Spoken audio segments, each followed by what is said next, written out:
నిన్న యూట్యూబ్లో నా వైటీ స్టూడియోనైతే ఓపెన్ చేశానండి. నాకు నార్మల్గా 181 సబ్స్క్రైబర్స్ ఉంటారనమాట.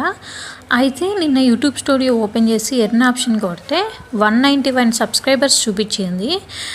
సరే అని చెప్పేసి మనం గూగుల్ నుంచి లాగిన్ అవుతాం కదా యూట్యూబ్కి, అలా లాగిన్ అయ్యి చూశానమాట. అయితేను చూస్తే అక్కడేమో 181 సబ్స్క్రైబర్సే ఉందనమాట. ఇదిగోండి చూడండి 181 ఉంది. నేను ఇక్కడ రౌండ్ చేసి చూపిస్తాను. 181 ఉందనమాట. ఇంకా మళ్ళీ బ్యాక్ వచ్చేసి నేను యూట్యూబ్ స్టూడియో ఓపెన్ చేసినా కూడా నాకు ఇక్కడ 181 చూపిస్తుంది. కాకపోతే ఎర్న్ అనే ఆప్షన్ దగ్గర క్లిక్ చేస్తే 191 అనేది ఉంది.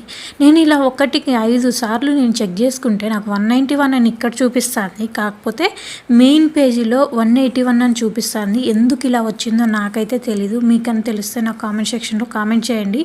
అలాగే మా ఈ చిన్న యూట్యూబ్ ఫ్యామిలీలో మీరు కూడా జాయిన్ అవ్వండి. ప్లీజ్ సబ్స్క్రైబ్ చేసుకోండి. Thanks for watching.